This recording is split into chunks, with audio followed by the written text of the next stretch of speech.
Good evening, everyone. Thank you for joining. We will call the Asheville Village Council meeting for August 17th, 2026 to order. I'd ask you please stand for the Pledge of Allegiance.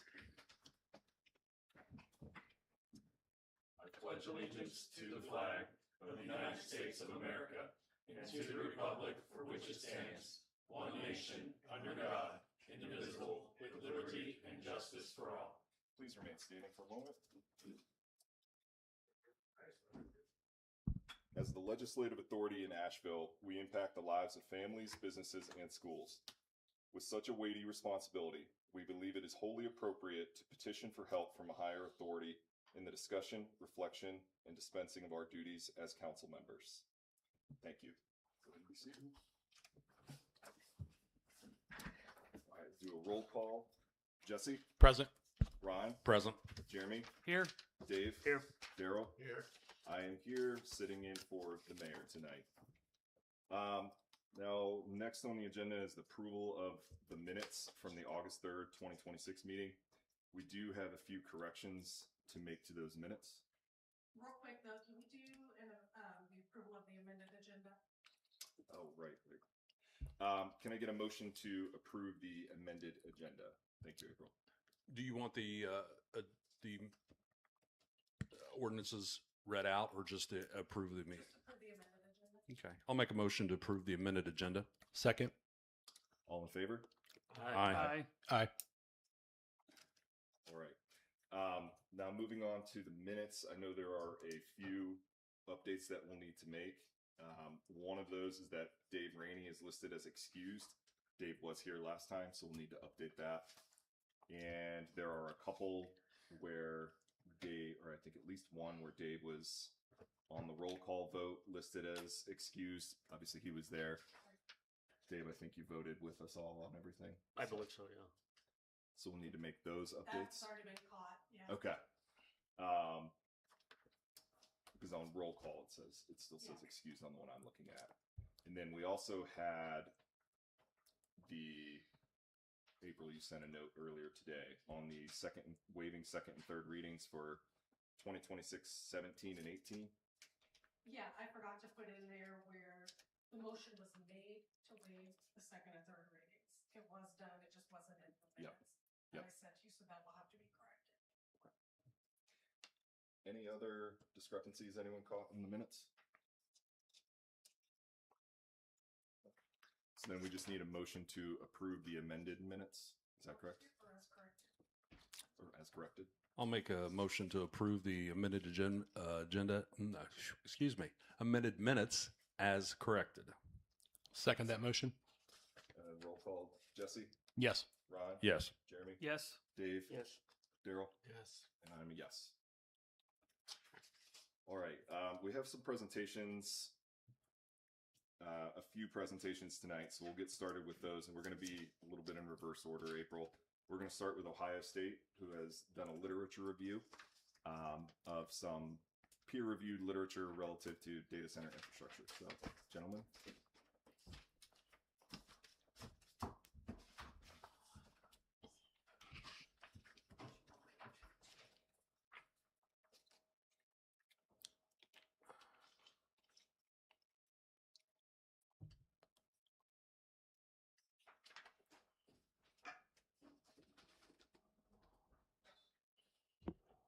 Can you all hear me? Yeah, we can hear you. Yeah. Give me just a moment. I gotta.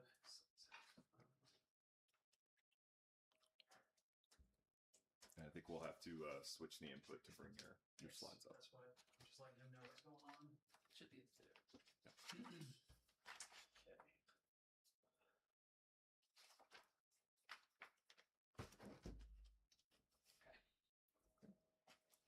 And if you don't mind just introducing yourself, I think this is your first time speaking to the full council. Yeah.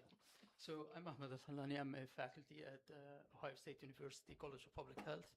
And I'm here with Dr. Jamie Wu and our student, and who did the actual work. Noah will be our PhD student very soon. So first of all, thank you for having us in this meeting. And we're pleased to have had the opportunity to work with you and use some of our expertise to answer some of your questions. And as you said, what we did is collecting the data and evidence that's out there. So we did what we called literature review of everything that's peer reviewed. And we know that the data of good quality, to answer some of your questions about the environmental health impact of this data center that's coming to your village. From now on, I'll be reading from a pre-approved script.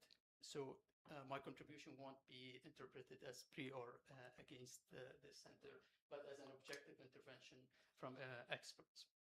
So in this presentation, we offer a systematic review of the literature published to date on the health impact of data centers. We do not present any primary data collection, and we acknowledge that the existing data is very limited. Hence, as a disclaimer, we do not endorse a pre or con position against data centers, but rather we present an objective summary of the literature related to this topic. So data centers are increasing in number, as you all know, and size around the US. Ohio is home to 232, sorry, I'm showing some maps on the other screen, to 232 data centers with 121 centers in central Ohio, making the 6th state in terms of number of data centers per capita. And these centers, and also absolute number, these centers vary widely in their sizes, and the size affect their environmental health impact, as we will see in a minute.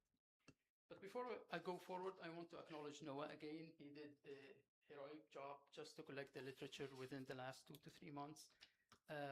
Again, we did not conduct any primary data collection related to air quality or water quality or noise pollution or anything, but we collected what's out there in the peer-reviewed literature and a little bit of the gray literature, like reports from agencies and stuff like that.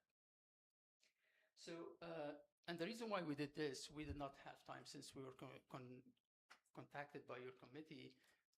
These things take time to plan and also to collect the data and analyze it. So that's why we did not have the chance to collect any primary data. So the assessment of environmental impact of data centers is not an active research also, as we acknowledged before in our college, but it's something we've been thinking about since the last December. So this collaboration between us was very helpful for both parties, I guess, at least from our side, we can tell. And we are aware of only a few institutions that have conducted research on this topic, but these are mainly simulation studies. Again, there's no primary data collection. People are just relying on what they find in the literature in order to simulate environmental health impact. And most of these are secondary data analysis. So we resorted to the fastest approach to provide you with some insights and survey the research field before we proceed to submit grant proposals to federal or local agencies to study the environmental and health impacts of data centers in Ohio. I do not want to bore you with the details, but I have to spend a couple of minutes just to show you the extent of work that Noah did over the last summer. So in order to collect the data, we go to databases, we input terms related to data center, health impact, air quality, water pollution, etc. And then we collect all the papers that come out of this search on several databases. And then we combine all this search and we look for the relevant papers. So we zoom down from what we found as 3,000 articles, screened the full text of 37 out of those after we screened the title and abstract. And we ended up with a final review, including 27 articles, 13 of which are peer-reviewed, 8 are preprints. That means they will be peer-reviewed, but they are still in the process, and 6 are reports from agencies. Again, we did not include any news articles because, as you may guess, we have lots of news coverage for this topic right now, so we did not include that in our literature review. So the environmental health impact of data centers starts during building the center, similar to any construction project. However, data showed that this contribution to health impact or to air quality is less than 1% of total emissions from data centers. That's to say most of the emissions will come after operation, and it will be consistent after operation. Indeed, the American Lung Association highlighted that most emissions from these data centers are not generated on site, as these use power supply from an off-site power plant.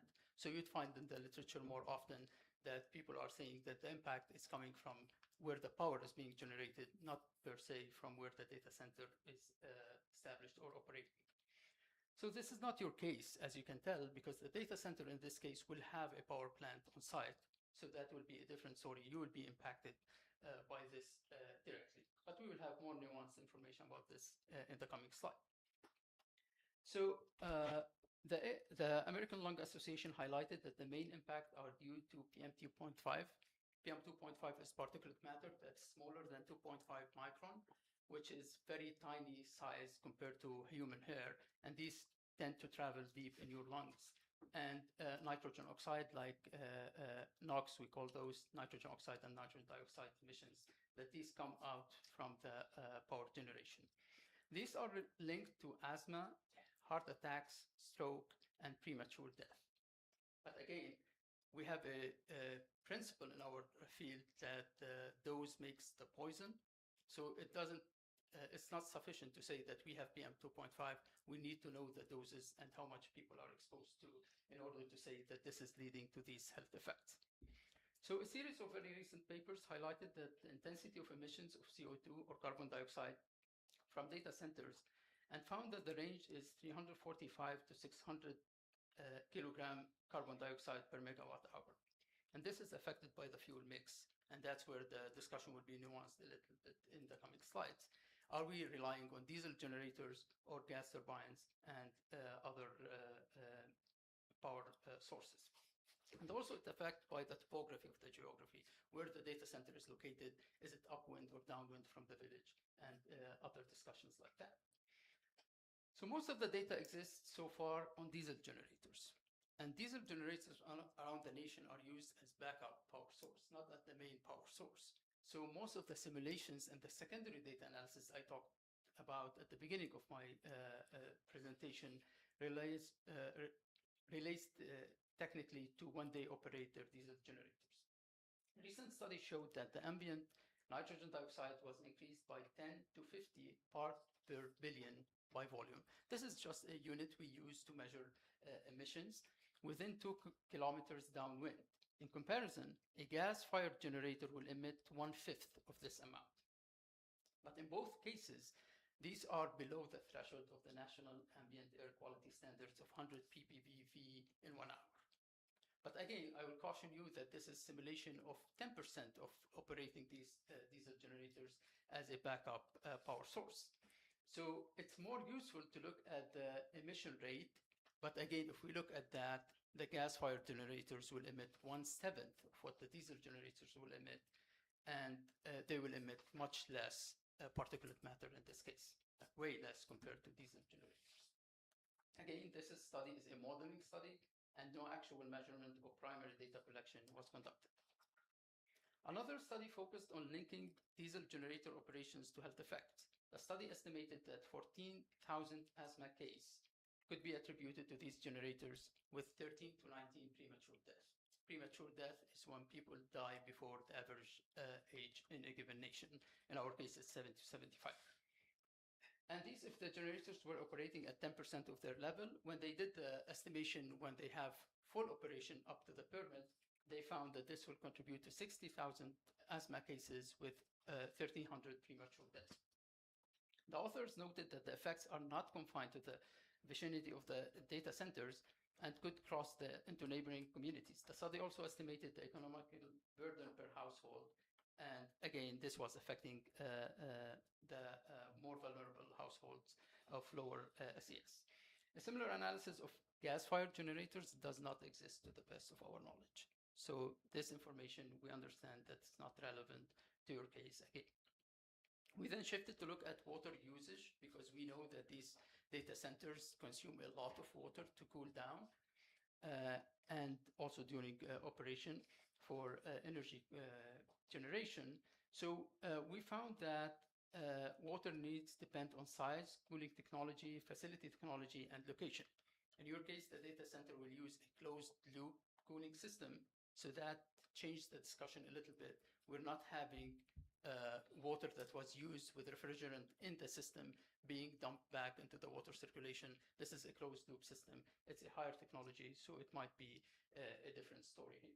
However, what we found in the literature, an estimation of water usage, a hyper-scale data center would use the equivalent of 61,000 households on a daily basis. When we summed all the different sizes of data centers, we found that around the US, these use up to the equivalent of 5.5 million household in water usage per day. So I go back a little bit to the closed loop cooling system. Yes, it does not dump the water back into circulation, but it increased the power consumption. So if we are focused on air quality coming out from the gas generators, this impact will be higher because they're using a closed loop system, and this will lead to higher electricity usage and might be impacting air quality. Then what we found a little bit relevant to your case is more related to the impact of this water demand. I think, yeah, just one quick thing. So if the water is dumped back into circulation, this affects not only the water usage of the other, like the community and the citizens, but it also affects what we call the ecosystem. It affects the like the biology and chemistry of the water in the system, leading, for example, to algal blooms or something like that. So it will be impacting the environment on the longer run. But again, this is not your case. What's more relevant to your case is the noise pollution that we looked at from the literature. There is like a couple of studies related to that. And we hear a lot about this consistent low pitch noise coming out from data centers, especially their cooling system. And here's like a graph for people that can see the screen, comparing these like this noise pollution to other things like people chatting or an airplane or a lawn mower or something like that. So we've heard a lot about this low pitch noise. This has been a major issue for local communities where data centers were installed, but there's also evidence that there's some higher pitch noise coming out of this. The noise pollution is very difficult to estimate, except if you have a similar facility somewhere else where you go do actual primary measurement, because again, it depends on the technology, but it also depends on the topography where the data center is located. Is there other sources of noise next to it or not? However, no one looked at the data that was submitted by Trinity Consultants for the Asheville data center and found this map. I'm sorry, you cannot see the map, to visualize noise pollution. This analysis showed that the noise levels will not be of concern for the residential area. Again, this is based on the company's consultant data, and we were not able to verify this independently, and this is something we could work on in the future. But again, we need to do primary measurements after this is established. Other community impacts could be improving. It's a mixed bag in this case because there will be a lot of construction, there will be a lot of investment in infrastructure. So in this case, it could be like, yeah, we'll have better roads maybe, but we'll also have light pollution and noise pollution, especially during construction.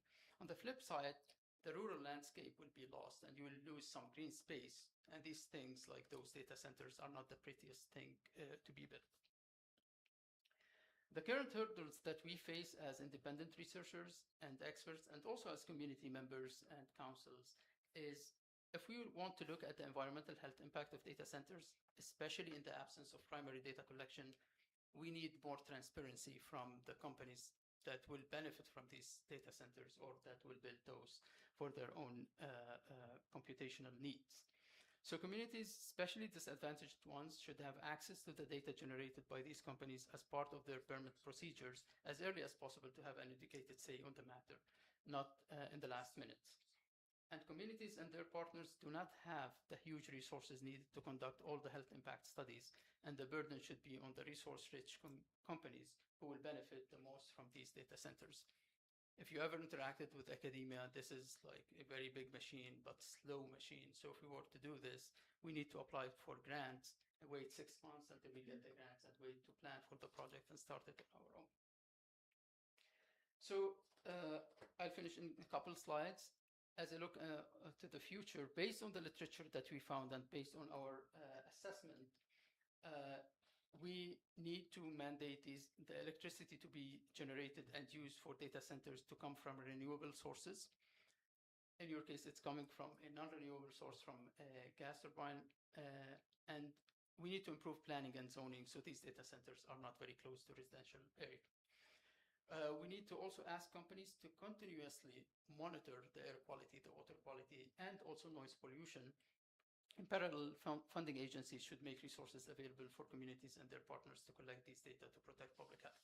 We are starting discussion with the National Institute of Environmental Health Science to be able to see if they will fund some of our projects. Again, this is a long procedure, but we will try to be assessing some of what we covered during this presentation. But at the end, we believe that transparency is key, and data on carbon emission and water consumption should be shared with communities before these facilities are built, especially if they have a similar facility somewhere else that could be comparable. As for recommendation for your case, and despite the tight timeline, we recommend full access to the data generated by EdgeConneX and its consultants that were submitted to the OPSP. This is critical for the future, especially if they want to enlarge the data center later on. So if it's not helpful at this stage, it might be helpful in the future. And we recommend that we partner more. You partner with us at OSU or other academic or independent institutions to establish a longitudinal environmental health impact monitoring system. And the partners, basically the burden will be on us to bring the money, and it will be sometimes huge sum of money, maybe in the millions of dollars, to generate this type of data as primary data collection, so you would know what's the health impact of this data center on your community. And with that, I would conclude. Thank you, Dr. Al-Halani. Really appreciate your team's effort and for you being here to present to us tonight.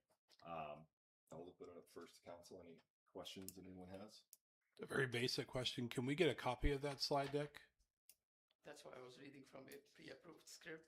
I would ask the dean and reflect back to you. In some of my emails with Ohio State, I think they wanted to submit, if I'm understanding correctly, or if memory serves, they want to submit this for peer review as well, or to potentially be published. And then once that's approved, they would give this back to us. And it will have more information than this. We will have maps from Ohio, and then putting the data centers and like highlighting the differences between different data centers and their power sources.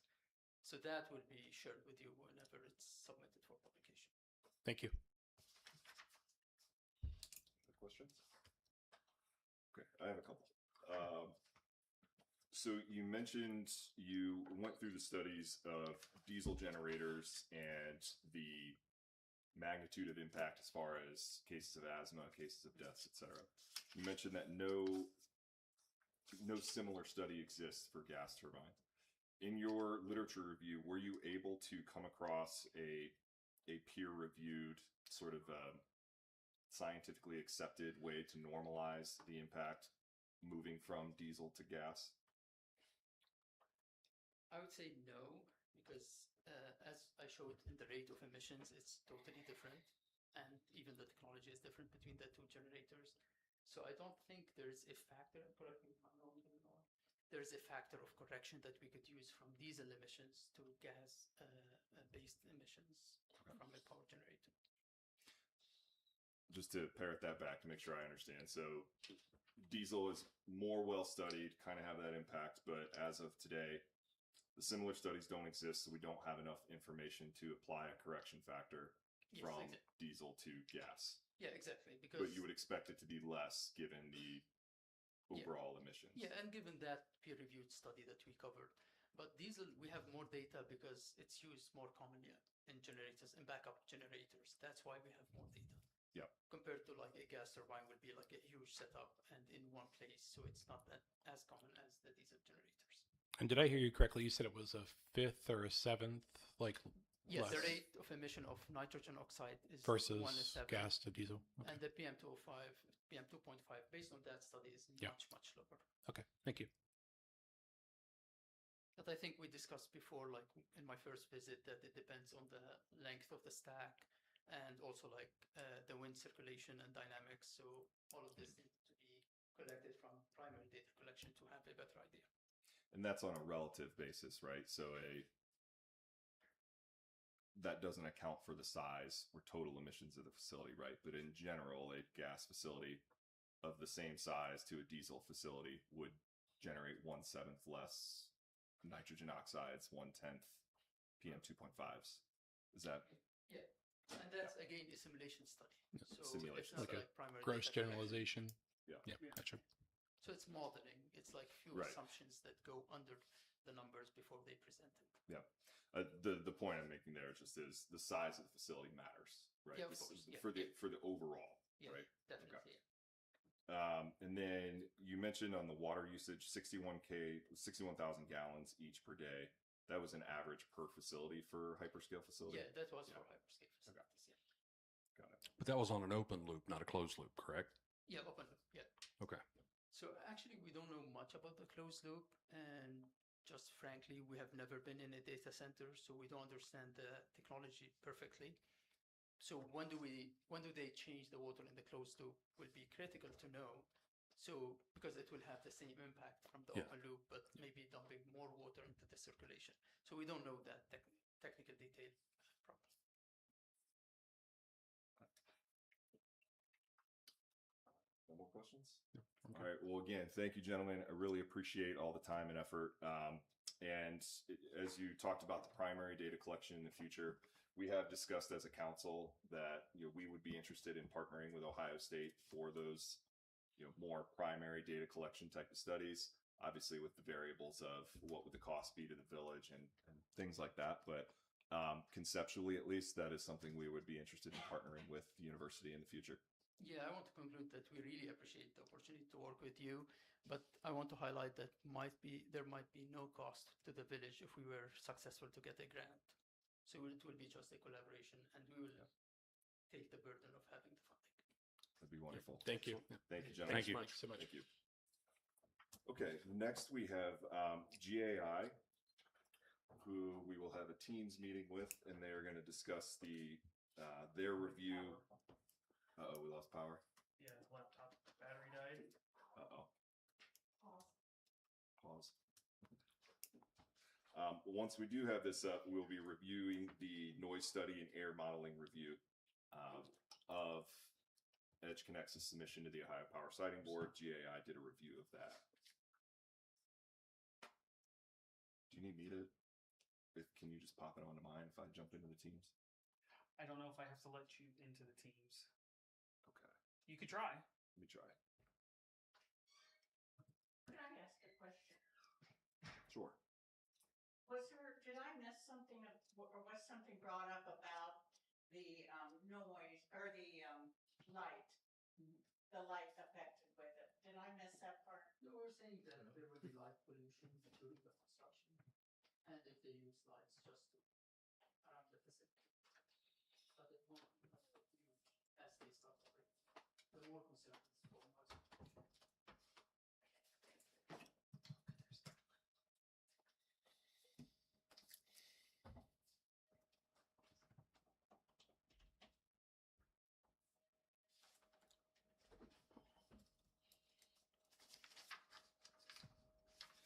Appreciate your patience as we work through the tech issues here.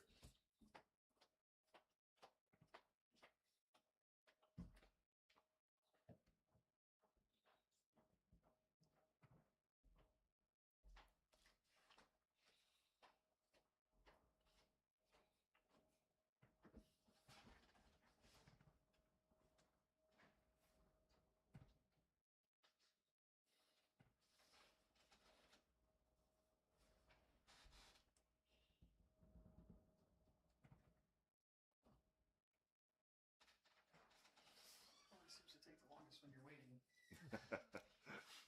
It does. I'm trying to log into it online, Jeremy.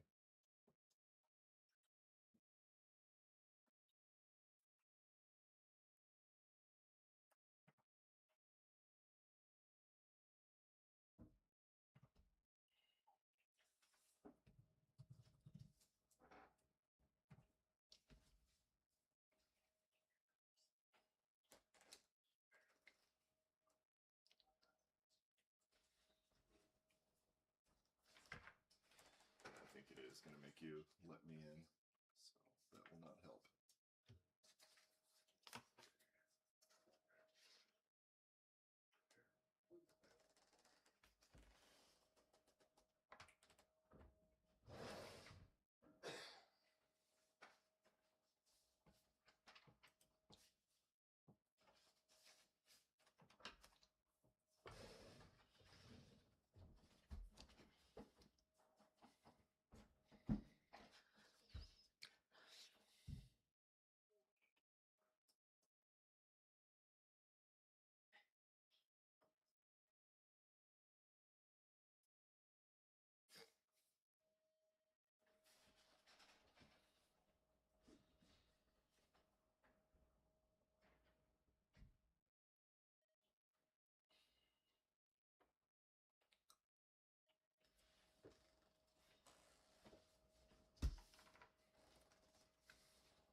Can you guys hear us? Loud and clear. Yes. Perfect. All right. Thank you for bearing with us while we had some tech issues here. As I mentioned, folks, this is GAI. They've done a study on the noise study and air modeling review of what EdgeConnect submitted to the Ohio Power Siting Board. So without further ado, gentlemen, I'll kick it over to you. All right, thanks for having us this evening. I'm going to do a quick intro and let you know who here on the team is, and then I'm going to turn it over to John, and he's going to go over a few things. First, I wanted to introduce John Weber. He's our director on the engineering and environmental side of our organization. Also on the line, we have Jeff Jackson, who's our subject matter expert on things that are air and noise related. My name is Josh Schaefer. I work in the environmental group in our energy business unit. And over the last few months, we've been working with Asheville. I'm going to try to share some slides here so that we can kind of go over some information and get a visual. So should be seeing my screen if that's possible. We can see. Okay.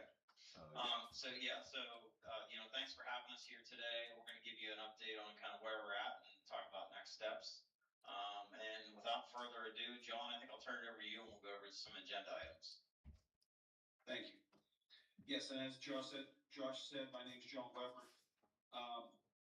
And I am leading the compliance effort here with this project on both the air and noise part. And Jeff is our, as Josh said, our subject matter expert that's backing us up on doing some of these reviews. So our agenda tonight is to give you, like Josh said, give you an update on where we are with our review.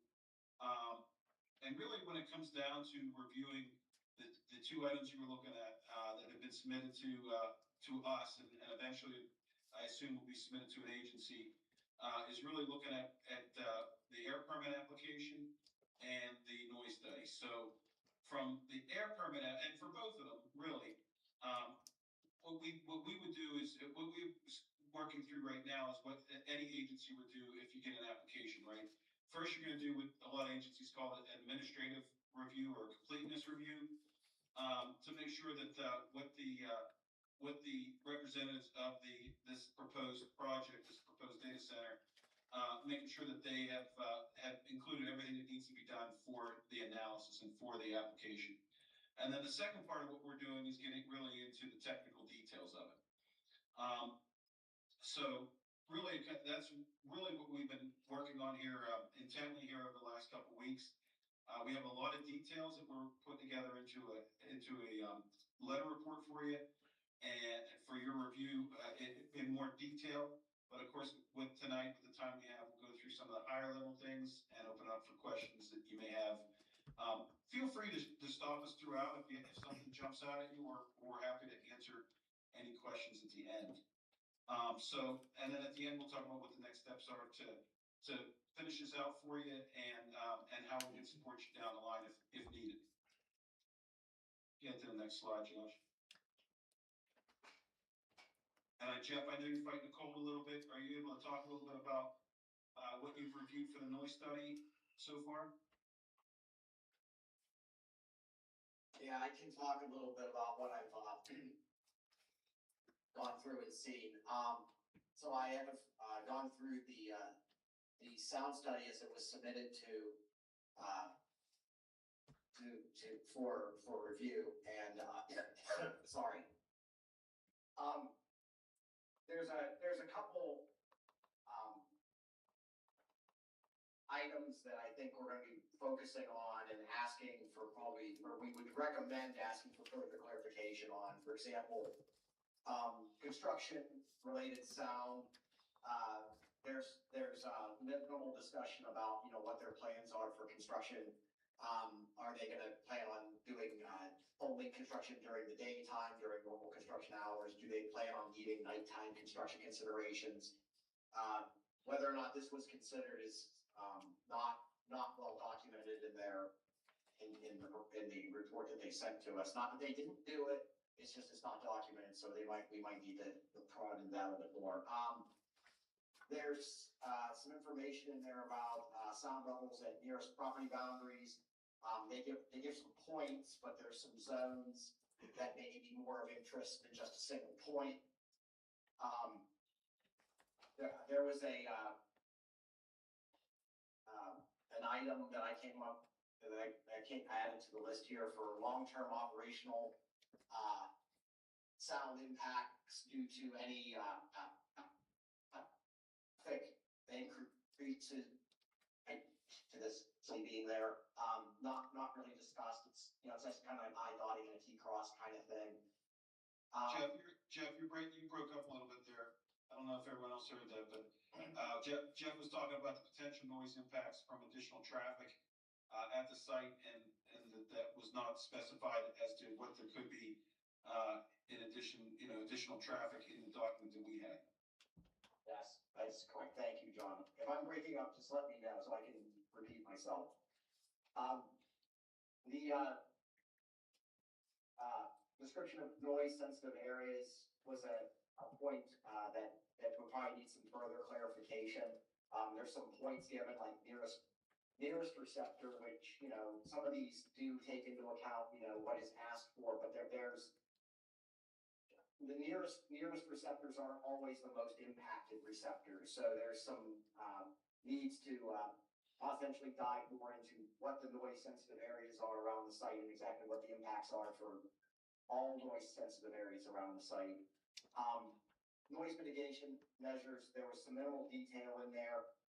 There might be a need to discuss it and get more information on that to make a final determination.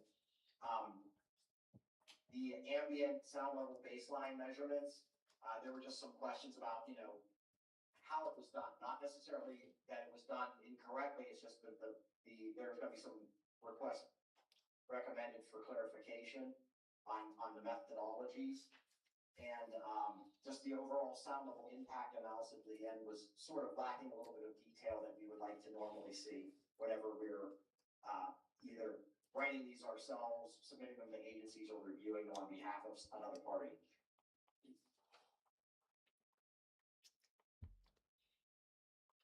Any questions so far on the noise study discussion? When you mentioned lacking detail, could you expand on that? What details that you would put in that were not existent?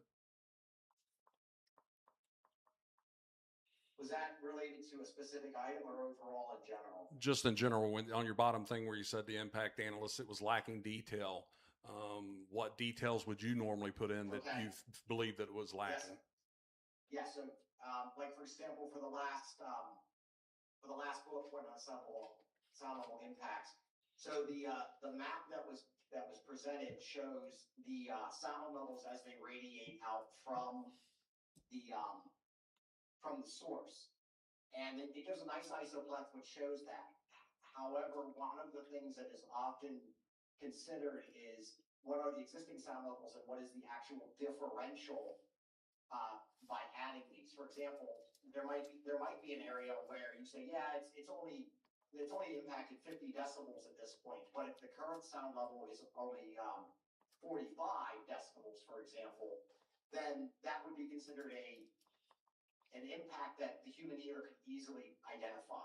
So without seeing the actual impact analysis, which is usually differential decibels, that's something that was lacking from the analysis. And I'm not saying it's not done, it's just it was not presented. Does that make sense? Yeah, thank you. All right. Any other questions before we move on? And if something comes up on the noise, we can go back to. Just one quick question on the definition of a noise sensitive area. What would you constitute as a noise sensitive area?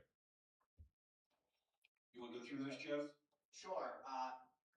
Noise sensitive areas are generally defined as areas of use, basically. For example, non-industrial areas, for example, residences, places of worship, cemeteries, parks, anywhere where you could reasonably be expected to have non-intrusion from sound impacts, basically, like your home, for example, or your front yard. It's just it's a general term that's kind of a catch-all for anywhere where you would if you were using the area, you would not want to hear like, at the worst case scenario, like a jet engine taking off next door or something, or your neighbor playing loud music. You would a reasonable expectation of having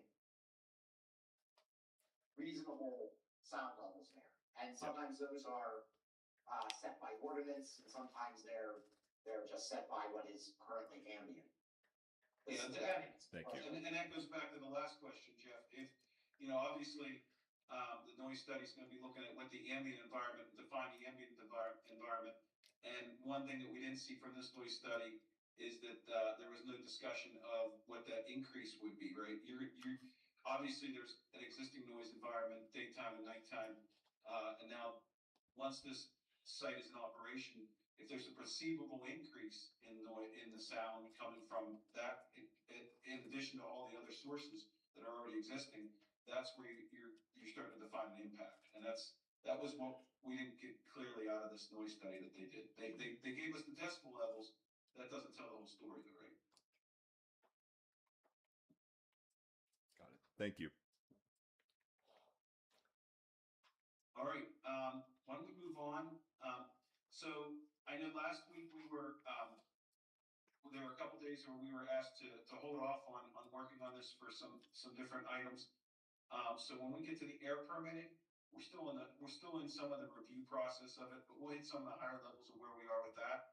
And we really separated out the air modeling as well. So this project with the proposed emission sources is going to be considered a major source of air pollution in the state of Ohio, and pretty much any state actually federally, at the federal level as well. So what that means is there's going to be some need to do some air modeling and some pretty intense, detailed air modeling. There are a number of different air dispersion models out there on the market. Many are provided by EPA for use, and GAI does not specifically get into air modeling. We understand the concepts of it, but we brought in our air modeling sub-consultant to help us with this. They are not on tonight, but we had a meeting with them earlier today and went through their review of it, and I'm going to give you that understanding. And if there's any questions, we can go back to them and get those answered. But I can tell you that the person that put this together, Bill and his cohort, they wrote up a great letter on basically all the pretty details of the air model. So these 6 things are covered in that letter, and we'll append that to our final draft report. But it gets very detailed, as you can imagine, when you look at air dispersion modeling. So on the air permitting side, we'll get to that in a minute. You need to identify the criteria of pollutants. So those are the 6 pollutants identified by U.S. EPA under the Clean Air Acts, which go back decades, right? As to potential pollutants that you're going to need to look to limit, right, from your emissions. So what the air modeling is doing is looking at those 6 criteria pollutants, and I believe all 6 need to be modeled to determine what your potential increase is in the air pollutants to the air shed. So it gets very specific, but because it's a major source, the site is applicable to what's called prevention of significant deterioration, and we'll include that in our final report, but it's PSD. You have to do a PSD analysis of what it comes down to. And as part of that analysis, you need to show that your source is not going to, I'll back up. There's the National Ambient Air Quality Standards. I think I mentioned that on a previous meeting. You need to meet the NACS, the National Ambient Air Quality Standards, nationwide. And, many areas of the country, many air sheds is defined in all states, but including Ohio EP would define those, may or may not be an attainment for those NACs. Okay, so the reason we're doing a PSD analysis and not a new source review is because they are an attainment. Your area is an attainment for the NACs. So then, if you want to build a new project with a bunch of new air sources, which that's what they're planning on doing with the generator sets and the backup generators, then you need to show through your air modeling that you're not going, you can't just emit until you get up to the max for each of your criteria plumes. Okay, so if it's let's say it's carbon monoxide (CO), you can't just emit until you meet the CO max in the airship. You only get an increment of it. And that's what the PSD, the Prevention of Significant Deterioration, looks at. And so they showed through their modeling, overall, as I'll quote our sub-consultant, there are no game stoppers here, right? So they were able to show in their air modeling at a higher level that their increment of increased air pollution emissions, if you will, and their impact on the NAAQS is going to be fairly minimal. Is what they're showing in their model. But as with the noise study, there were some things that we found, again, looking at it from an administrative, as a completeness level, and from a technical level, there were some things that weren't fully explained in what was provided.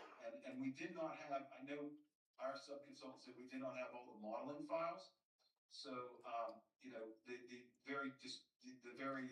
we just had the general overview of the discussion. We didn't have the actual air mod files, I believe it were. The air mod or CalTop, I'd have to ask our sub-consultant. But, so these are the 6 items here that came out of that air mod that our sub-consultant brought. We need a little more explanation. And I can tell you why that's important here in a minute.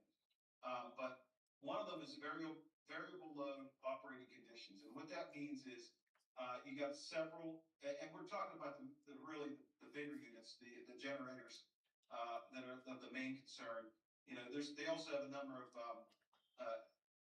smaller sources that, okay, they need to be considered, but we're really looking at those natural gas engines that are going to be producing electricity at the site. And really, it's the same way you would evaluate a power plant. If you wanted to put a new power plant that has nothing to do with a data center in your neighborhood, it's the same kind of discussion. And there wasn't real clear from the information they provided what their variable load operating conditions were. Most of the discussion was based on the full load discussions, the full load operations, I should say, of their generator sets. And where the reason variable load operating conditions is important is because there is the potential that based on how you're operating your generating equipment, it could change the way your air dispersion is going to look. So really what the modeler was looking for is more information on that. The other thing was they couldn't find a building downwash file. So whenever you're doing, and think about this, we're talking about dispersion modeling, Gaussian dispersion modeling actually, but dispersion modeling. So we're thinking about the plume coming out of the stack, if you will. So that's what all this air modeling is looking at, and it's looking at what the receptors are going to potentially see downwind of the operation. So what there wasn't provided was a good building downwash file, and that was something we couldn't really check into. It's important to know what building downwash is because that'll change. The building downwash itself can change your plume height. If you make a very, very, very high stack, you don't have to worry about building downwash. But in this case, that's probably not going to be allowed visibly, and probably not something they want to build. So we need to know more about the building downwash. That's going to be one of the comments that we're going to have.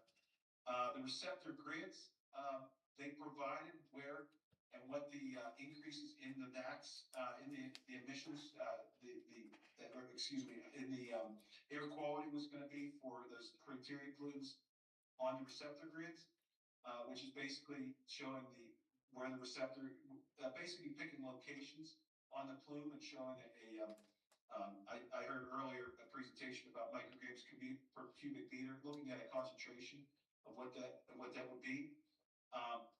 They did that, but they didn't show what was going to be inside or outside the property line. They didn't put it on something that showed where the property line is going to be. And the property line is what's important because, after all, you're not too worried about what the air quality is inside the property line. Everyone's more worried, and including all the agencies are more worried about outside the property line. So we need a little more information on that. The merged plume assumption, their assumption they made, so if you can imagine, there's a number of these generators, and there's going to be a number of stacks. But again, going back to the loading operating conditions, their merge plume assumption, they made the assumption they'd be running full load, but there are the potential, even though you have fewer emissions, they could have different impacts if you have, if you aren't running at full capacity, whereas the plumes could merge in a different way and you could have different outcomes. So there was a discussion there on that our modeler wanted more information on. And then the startup and shutdown is probably a big one. This is a big one that you're going to want to consider. Startup and shutdown, they made some assumption. I see that they're voluntarily taking the limit on startup and shutdown operations. As you can imagine, and I believe they're proposing to use a control device, selective catalytic reduction for this project. As you can imagine, the control devices and actually the operations of the engines themselves do not operate at optimal conditions during startup and shutdown, and therefore there's the potential for increased emissions. And so, not saying it's going to happen, but there are considerations there. So that was another item that came up during the modeling. And then the visibility analysis was really just, you know what, I'll defer to that one, Josh. I don't remember exactly detailed what the visibility was. Do you happen to remember from our meeting earlier? I think it was just more the concern as to discussion of what that would look like from if there are any visibility requirements based on what the receptors are looking at, right? Yeah, I think in my notes here, I had class 1 versus class 2 breakdowns. Well, I think, yeah. Then we got into class 1 and class 2 areas, which we can go into what that means. It's at an EPA higher level. The most important thing to know is almost everywhere is a class 2 area. And then the US EPA defines areas that are class 1, which are areas of exceptional visibility where you don't want to have the degradation, haze or anything like that. Those areas are typically like national parks and that type of thing. The closest one, I think our modeler found that the closest one was around 250. It wasn't miles, it was kilometers away. So I'm not going to do the conversion right now, but it's far enough. It's more than 50 kilometers, so it doesn't really come into play here is what it comes down to. So no class 1 areas that they need to be concerned with that model. So that doesn't really impact anything. There may be some questions. There's a lot of information there. It gets pretty detailed, but I'm willing to answer, or I can move on to the air permitting part. Yeah. I have some questions. Okay. So you talked about the dispersion modeling. Is that something that the EPA requires when they're looking at issuing a certificate for a plant like this? Absolutely. So they're gonna need to get. I believe they went for a potential to install for this project. So first of all, when you're going through Ohio EPA, they have to submit an air permit application. That's what we're reviewing really. And so Ohio EPA requires a permit to install. To even start construction, even consider starting construction. So that's the first step in the process. Because they're a major source, and in this case, they're a major source because their emissions are over 250 tons of a number of criteria pollutants per year. So once you're over 250 tons per year of criteria pollutants, and there are some factors where you can be less than that, but in this case, the metric is 250. They will need to get a major source, a Title V, it's called a Title V operating permit through the Clean Air Act. And so to get their Title V operating permit, to get their construction permit, and for them to get approval from Ohio EPA to construct the site to start with, they will need their air models will be picked apart like we just did here. So they will need to do that. They need to provide the dispersion modeling to show that their impacts to the national ambient air quality standards are not significant enough to be of concern. Great, thank you. I'd like to ask about, you talked about variable loads. I know that when we had met with them at one point, they were saying that, and I think, Jeff, you were part of this conversation that you heard, they were essentially saying that they didn't feel that they were ever going to run at 800 megawatts. And they anticipated, even if they were running at 100% server load on like the hottest day of the year, they anticipated that they would run probably somewhere between 630 megawatts. So is give or that take, yeah. is that variable load? Is that what you're talking about based on like if they're running it in the wintertime, they're not going to have to run the cooling loops as hard, which means they will not run the engines as hard, so they wouldn't create as much emissions? Is that what? Correct. Okay. So part of, and actually, we probably should start with the air permitting part of it. You're getting into the next section. That's great. Really, from an air modeling perspective, there is a potential that it's going to change how the plume acts if they're going to constantly operate at some reduced load. And so that's where our air modelers are interested in what your variable load operations are. If it's going to be a constantly changing load, there may be some increments throughout between 0 and 100%, not including startup and shutdown, where you want to do some review of what the models look like. What you don't want to do is end up with a scenario where you're always operating at a lower than peak level, and for some goofy reason that means that the dispersion of the plume is different, and it actually shows an impact that wouldn't be anticipated for some goofy reason at 100%. Now, when you do your permitting, when you actually do your permitting through the agency, you assume what's called PTE analysis. You do a potential to emit analysis, and we'll get into that in a minute. But that's basically what you need to report to Ohio EPA is what your potential air emissions are if you're running 100% every hour of the year, which is considered 8760 hours a year. That's where you get into that.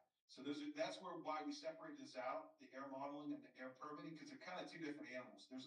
The air modelers are getting into very detailed discussions on air dispersion modeling, whereas air permitting is really more of a review regulatory. Well, we'll get into that in a second, but does that answer your question?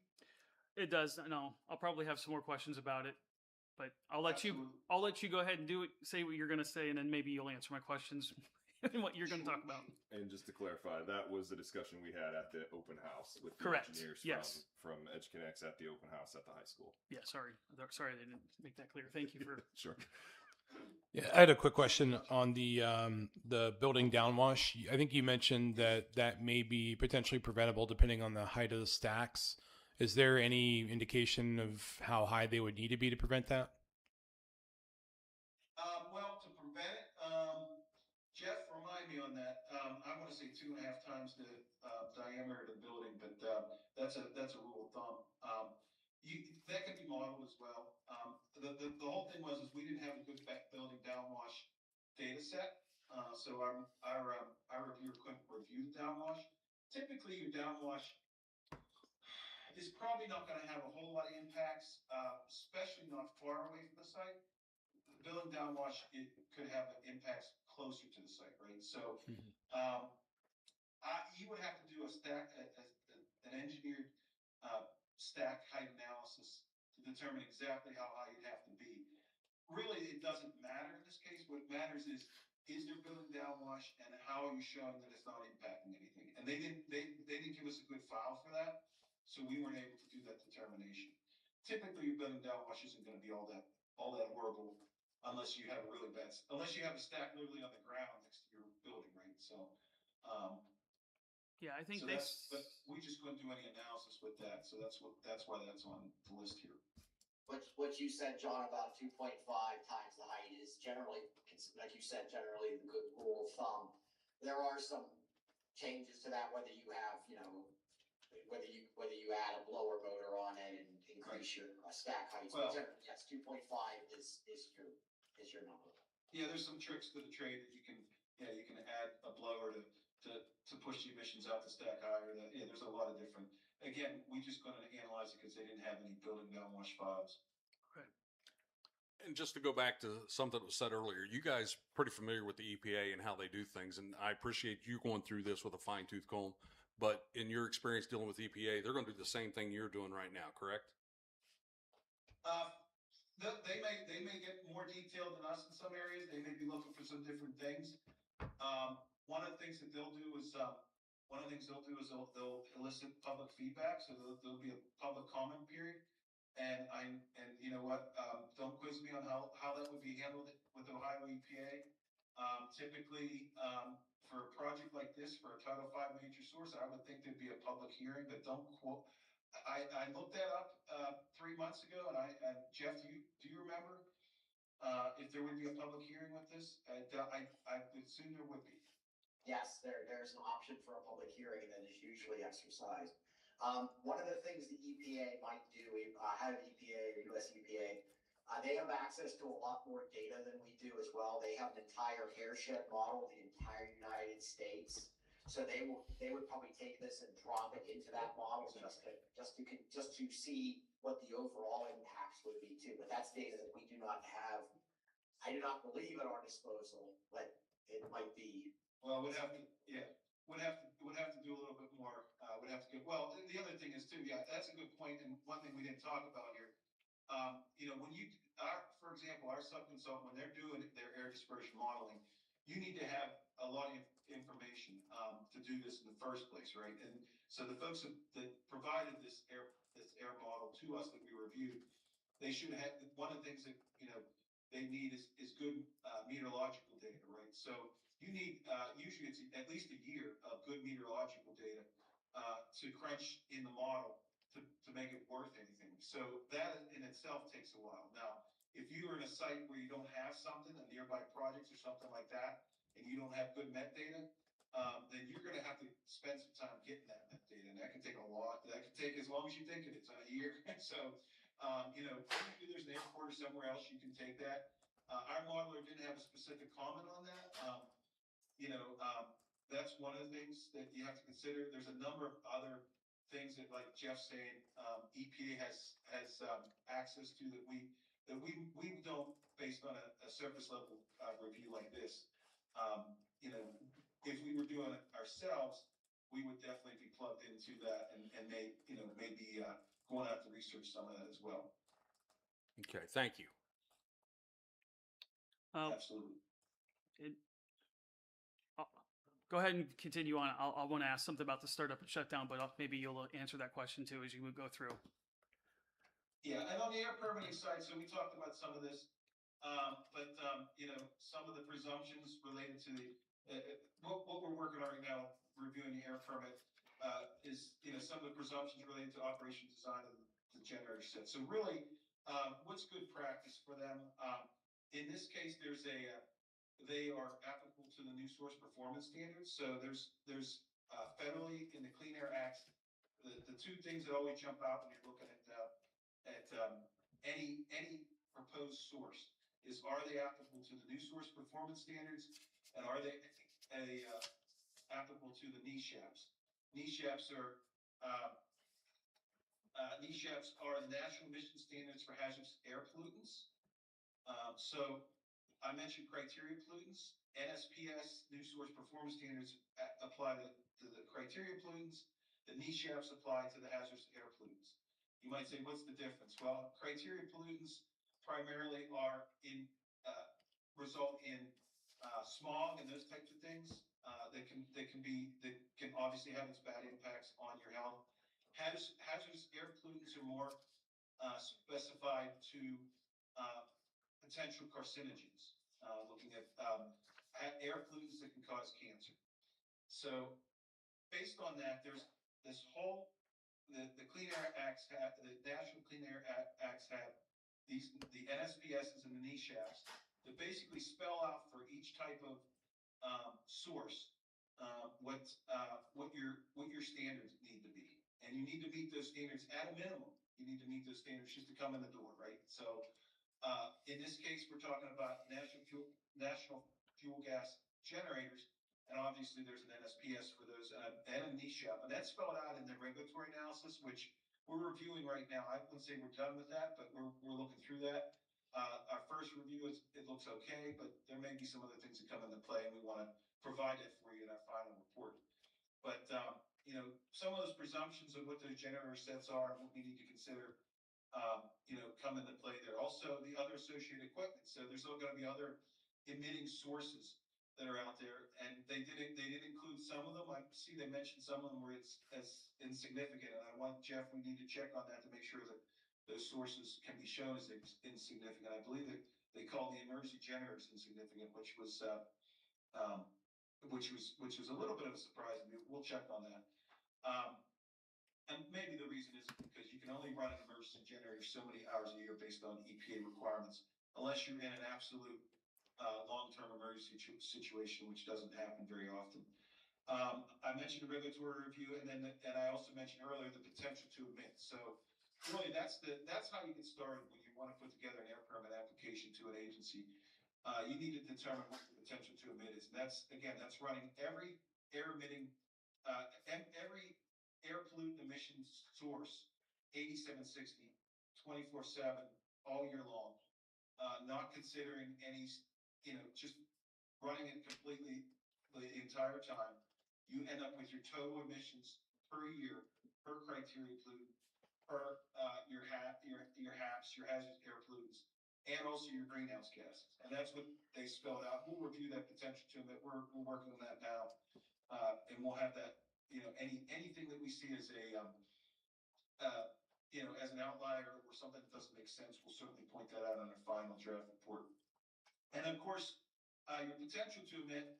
And then there's your proposed air control device, right? So, again, there's always a standard for a control device depending on what sources you're looking to install.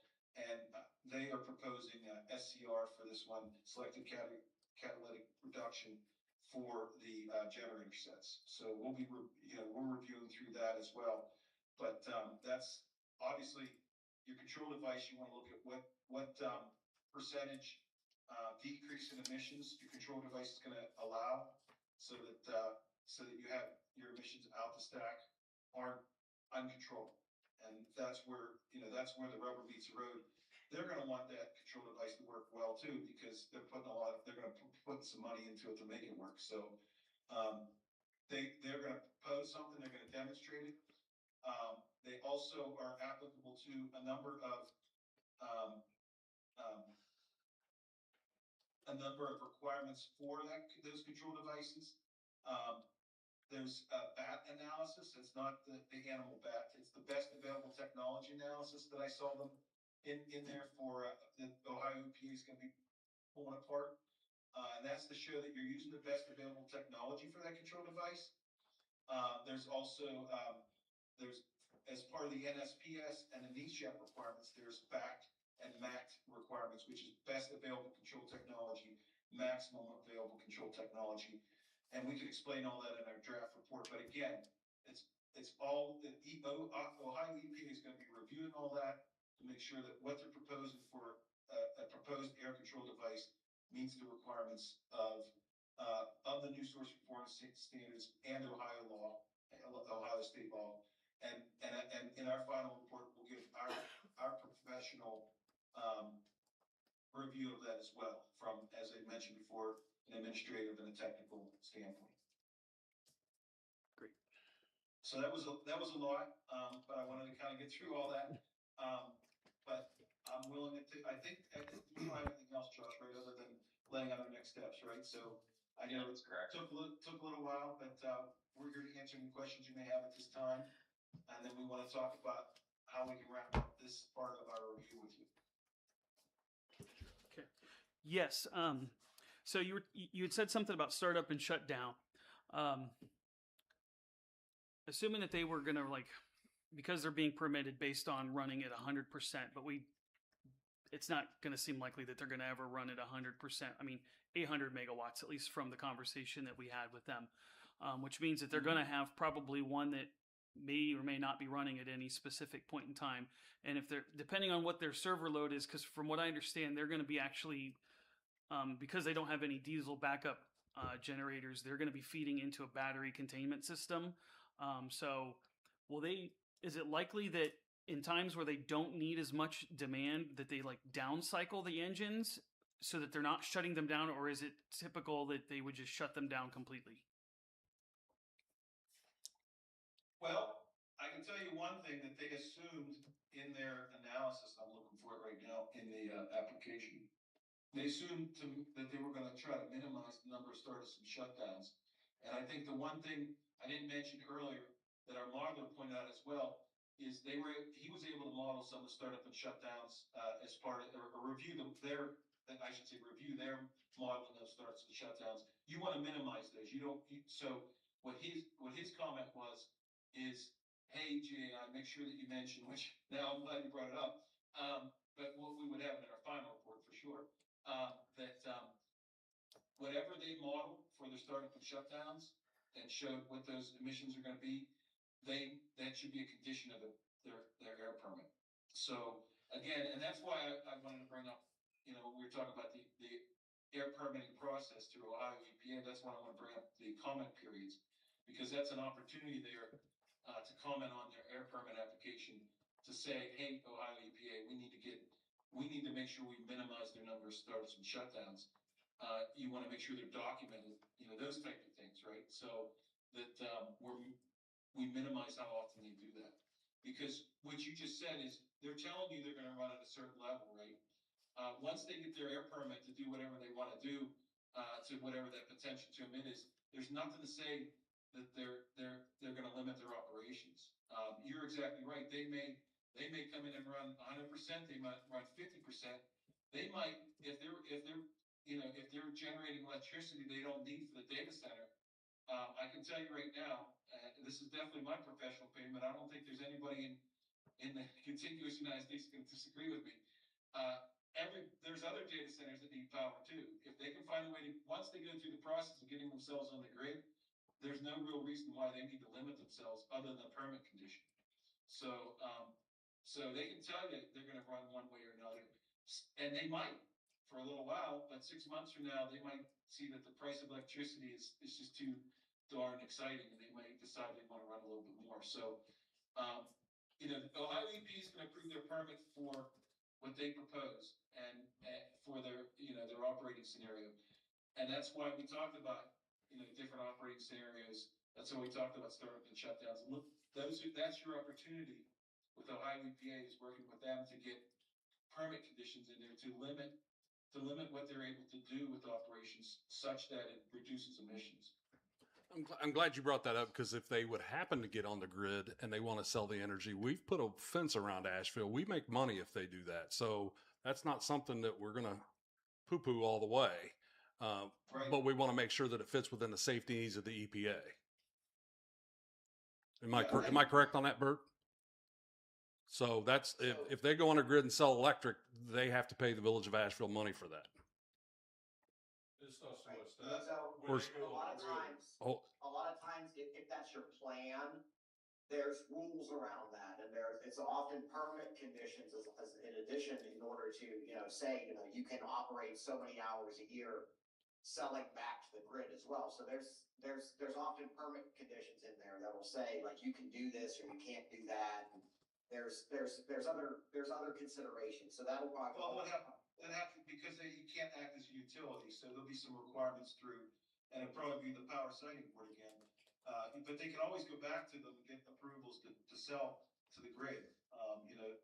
In the future, if they're not doing that already. So again, them telling you they're going to operate at a certain level doesn't really mean a whole lot. I'm just being honest. They can change the way they're operating. So unless there's a permit condition, that's where I think that's where I think that's where GAI can provide the most value to is through the commenting, especially for the air part of this, is the air permitting and modeling, is to help with crafting some of these comments for their air application, to make sure that Ohio EPA is reviewing all this before they get to that point. The second part of that is, Jeff mentioned, EPA and Ohio EPA has access to a lot of data and information. There are also a lot of environmental groups out there that'll probably be want to be involved in, and have some industry groups as well that'll want to be part of the discussion. That's where the reason for having those public hearings occurs, and it's just really making sure that you're part of that process. I think is probably the most important thing. So in general, then, for our purposes, as we're looking at this, we just need to assume that no matter what, they're going to run at their maximum allowed certificated amounts, right? I think that they might not happen right away, but I think they'll probably get there at some point. But just know that nothing's going to limit them from doing that, right? So even if they don't do that for whatever reason, they're business folks, so if they find a way to make money by operating 100%, they're probably going to go for that, right? So,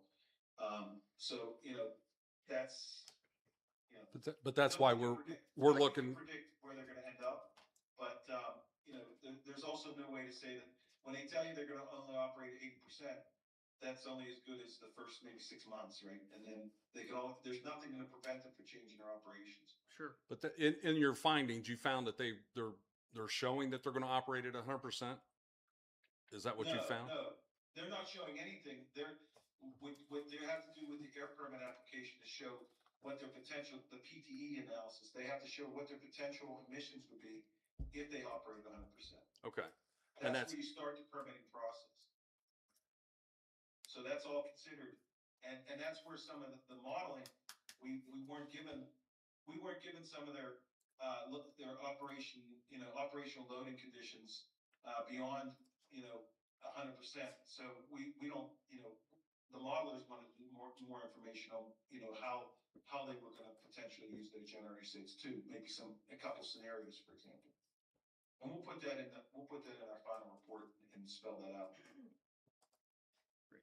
Okay. Any final questions from council? No, I just want to thank you guys because there's a whole lot of letters and initials and everything else and all the data you're throwing out there, but you really kind of showed what kind of fine-tooth comb they're going to go through with just your analysis, let alone the EPA's analysis to get approval. So, but thank you for bringing that to the light. Absolutely. Thank you. Let's talk about next steps. So I know we had a couple days taken away from us last week, and we want to be there to help with your final decision. And Josh was giving me some of this. Josh is kind of helping coordinate some things and keep us on schedule and keep dates in our heads. Really, we're working through the review of the air permit application. And if you remember at the beginning of this process, we can provide an update on budget here later this week. But we wanted to make sure that when we went through this process, I know what we put out there for a final budget amount, but we wanted to make sure that we provided what we could as far as a general overview, as general as we can be. It may sound like a lot of specifics, but a lot of it is more of a general overview without delving into some very detailed areas. There's a lot of, as you can imagine, there's a lot of detail in the air permit application, the modeling, and the noise study, the sound study that you could spend a lot of time and effort. We don't want to do that when we initially scoped this because you'd be spending a lot of money that may lead you nowhere. So the one thing I want to summarize with that we haven't found what you call a showstopper so far in any of their application information. In other words, this was done so, a showstopper would be this is done so poorly that there's going to be a problem right down the road. We haven't found that. We found a lot of cases where maybe they didn't include something that we think is important, and it doesn't mean they didn't do it or consider it. We just haven't seen the information, the details of it. So that's a lot of what we're going to see in our report that we're going to be sending out is, hey, tell us more about this. And building downwash is one example, right? They gave us a building downwash file, but it doesn't make any sense. So that's one example of the number of things that will be in that final report for your review. And then we want to leave some time in our budget to be able to support you as necessary as questions may come up, because we understand there's a lot here, right? But I think right now we're looking at here it's the 17th. I think we're looking at having a draft letter report with all and really breaking down these 3 items that we discussed today. In that report sometime next week, if that's possible. I think we're looking at like the middle of next week is kind of our goal, right, Josh? So I think that's what we're looking at to have. And this isn't going to be, we're not going to have volumes and volumes of descriptions here, but it's obviously going to be more detailed than this presentation tonight. I think Jeff has 6 pages of comments on noise, the noise study, for example, and the modeling. We went through the 6 items that they picked out. So there's a couple of pages there that we'll attach as an appendix, and we'll probably end up in the same spot with the air. So, our intention is to provide something that kind of goes through as much as we can and be as detailed as possible without confusing everyone on what we've reviewed. And then if there's somewhere you'd like us to drill down before you have to make your decision, be specific. Our intention is to have some budget left that we can do that. and maybe more than, more budget. So that's where we stand right now. I think Josh said you need to make the decision the week of Labor Day, right? I think it was the week of the 7th, September 7th. So if we got this report to you next week sometime, that would give you about a week to review it. It's not going to have much more than what we've talked about tonight as far as overview, but there could be a lot more details. Well, there will be a lot more details. So does that timeline sound okay to everybody? Sounds good. I think Thank that you. works. Thank you. Yep. All right. Well, thank you, gentlemen. I appreciate your time and appreciate all your effort in taking us through that tonight. And we look forward to seeing your report next week. You're welcome. Yep. Thanks, guys. Thank you. Appreciate it. All right, thanks, guys. And next we have Kaylee. And thank you, everyone, for your patience. It's a lot I to. need to take just a 2-minute break. Yeah, we'll take a 2-minute break real quick.